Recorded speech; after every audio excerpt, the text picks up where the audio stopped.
what essentially is the Kabbalah? Let's just start there. This is a three-part question, but the first part is, what essentially is the Kabbalah? So I just had a class earlier today on this topic, and I would say before we get into talk about what is Kabbalah, we need to define terms. When we study academically or in a scholarly manner history, we have to look at those terms which are being mobilized, and also even how they may be reworked by certain historians or politicians or philosophers. And the word Kabbalah is one of those words. Whenever we look at the word Kabbalah in the scriptures, it's a verb which means to receive. You're receiving something. You receive.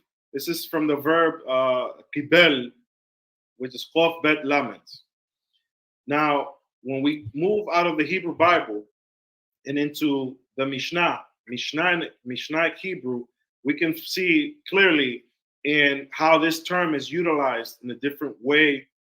For example, in the Pirkei Avot, chapter 1, it says, Moshe kibel Torah misinai, umashluha liYoshua, uliYoshua lezekinim. So it says, Moshe received the Torah from Sinai. He transmitted it to Joshua, son of Nun, and Joshua transmitted to the elders, and the elders to the prophets, and so on and so forth to the men of the great assembly to the time of Ezra. So this use of language here of Kabbalah is referring to the legal reception, the legal reception of the tradition, and then how it is transmitted. This is what Kabbalah is in the Talmud.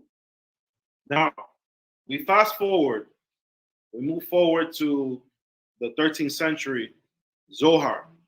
Zohar, we see how the term Kabbalah is reworked. It's utilized in a different way. And in the Zohar, I believe it's Perashah Behalotecha, and also Perashah Pinehas, where Moshe de Leon utilizes Kabbalah in a different way, and he juxtaposes it to the term Razeh Olam, which means, or Razeh Alma, which means the secrets of the world, of the universe. And so what we see here is how the term Kabbalah then is mobilized to refer not to the legal tradition, but to an esoteric or mystical tradition. So we have two Kabbalahs here. And in the works of one of our great rabbis who passed away 3 years ago, a Rabbi Chacham Yosef Haur, Alav Shalom, he wrote extensively about this, and he will make a distinction between Kabbalah with a Q versus Kabbalah with a K. Kabbalah with a Q referring to the legal reception and transmission of that law, and Kabbalah with a K referring to the mystic or esoteric tradition. So when we talk about Kabbalah, the first thing we need to do is we need to distinguish which Kabbalah we're talking about. I believe, based on what you said earlier, the Kabbalah that you teach in your course is referring to the latter Kabbalah.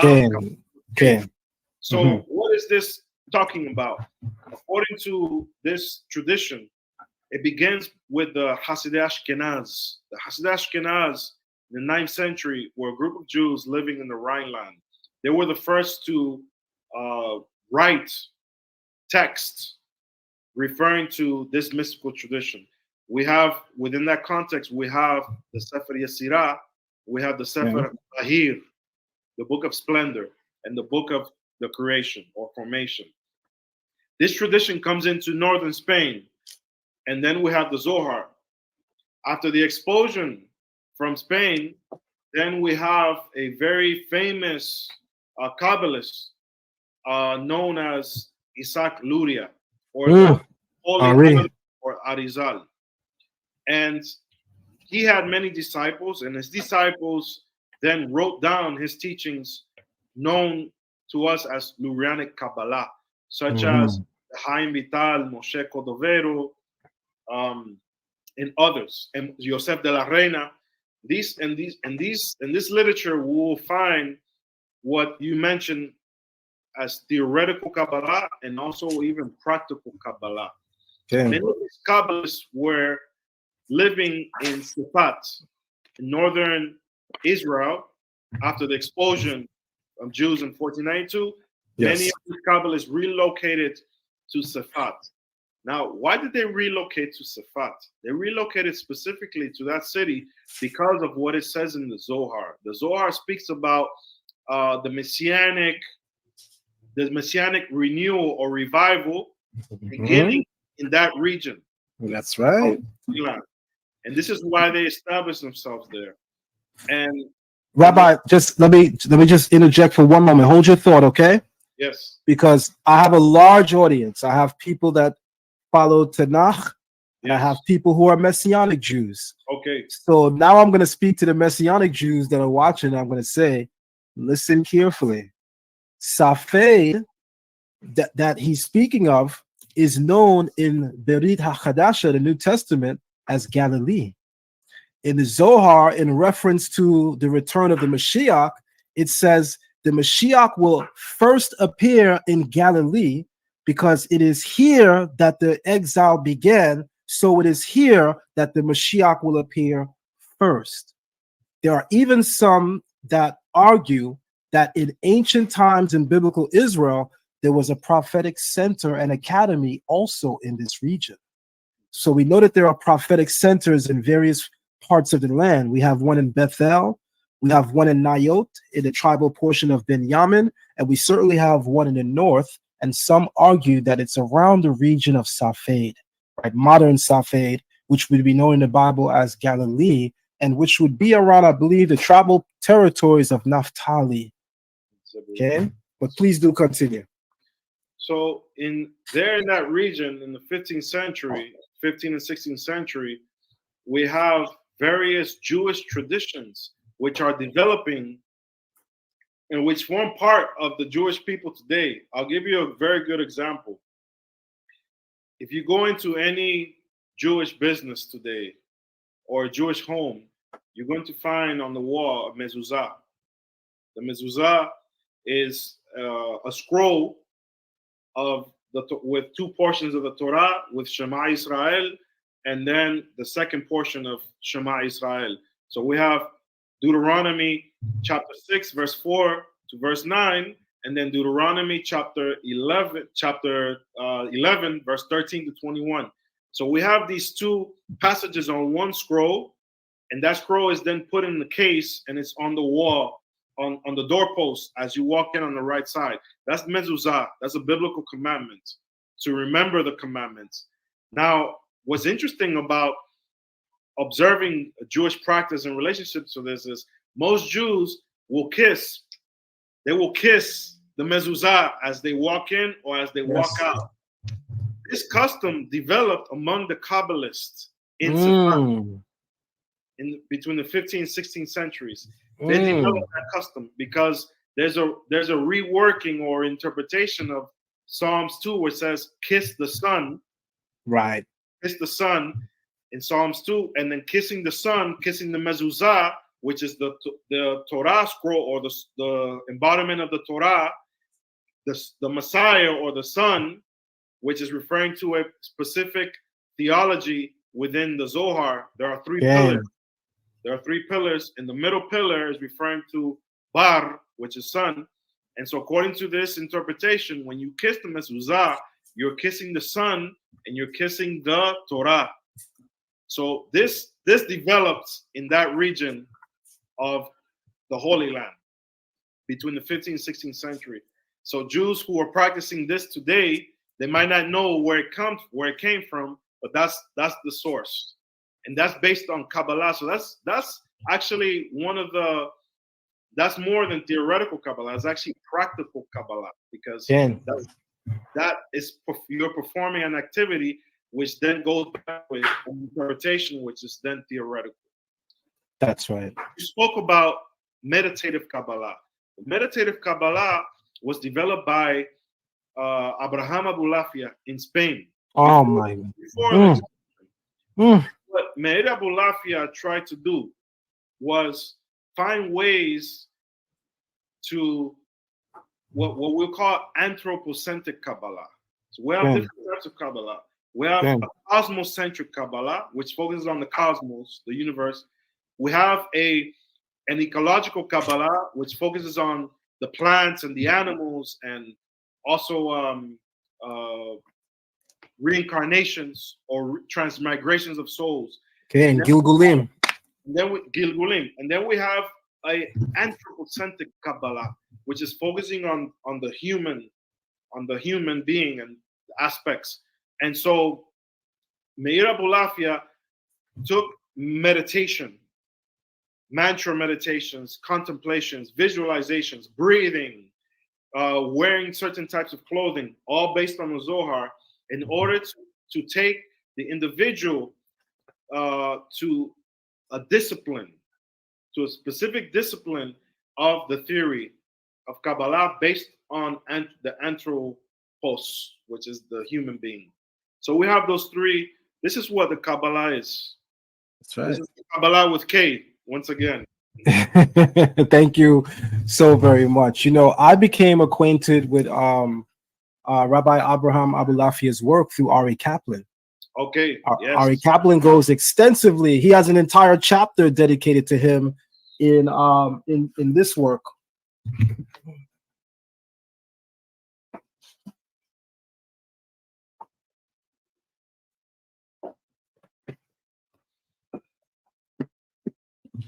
So, as you're familiar with, Ari Kaplan's translation of the Sefer Yetzirah is one that many revere and come to love. It goes by what some may refer to as the Gra version, Gra. My introduction to Ari Kaplan was in this book. The year was 1997. I was a freshman at John Jay College here in New York City, and I went to Barnes and Nobles. I went to Judaica, that portion, and this was the first book that popped out, Meditation in the Bible. Still the original book from 1997, right? And after reading this, I said, there's no way I can't have all of his books. So now today I have all of his books. But this is the work that I'm referring to, Meditation in Kabbalah. So in chapter 2 of this book, he has an entire breakdown of Rabbi Abraham Abulafia's works, mainly focusing on his discipline and study of gematria and various letter combinations, as you pointed out, as a mode and method of mantra meditation. Yes. And what I gathered from that very brief look is that this man was a master at meditation, right? Coming into that sacred space that prepares one to perhaps maybe even have Ruach HaKodesh, right? This is the precursor of it. What a lot of people don't understand is there's no prophet that experiences a divine vision without first coming into meditation. So the Kabbalists speak of what's called hit bodedut, okay? Self-isolation, right? That's where this experience begins. Like even the term heat, as in the hit pa'el verb stem, in several places in the books of Kings and in the books of the prophets and even in the book of Samuel, with the story of Saul, when Saul encounters a band of prophets, it says, and when Saul met them, he too began to prophesy. And the word used in that passage is hit navita, right? Which is in the hit pa'el verb stem, which is causative, that the person is causing something to happen. So if Samuel caused himself to come into prophecy, Rabbi, there's clearly a defined method for how one comes into prophecy. Right. Right? It didn't just fall from heaven. It didn't just fall from heaven. It was doing something to fall. That's right. That's right. You know, in my community, the Israelite community, they ask some really amazing questions. And I think some honest questions. Like one person will say, well, why Kabbalah? All I need is Torah, right? Hashem says the Torah is not in the heavens, that I need to send someone up there and get it, right? It's I don't need to find anyone here on earth. It's not below, right? But it's here, nigh unto us in our heart. So From that reasoning, people say, well, I don't need the esoterics and I don't need to learn the secrets, because even the Tanakh says the secret things belong unto Hashem, but that which is revealed belong unto the children of men. So from that reasoning, people say, we don't need the secrets. But then consider the prayer of Melech Dawid in Tehillim, Psalms 119. He says, Gal anai we avita niflaot mitoratecha. Open thou my eyes that I may behold the secrets of your Torah. If the Torah has no secrets, what is Melech Dawid praying for? So also, I want your thoughts on that. In Psalm 25, it says, Sod Adonai lireau, which is the mystery or the secret of Hashem is for those who fear him. This is a response to the verse that you just gave. And the very point establishes what we're here saying. The secret, there are secrets. There definitely are secrets. Eliyahu goes up on Mount Carmel and he calls down rain. Why? Because he has the phone number for rain, or because he understands something? Moshe lifts up his rod, pause, and the sea splits. But why? Because Moses' rod is magical, or does Moses know something?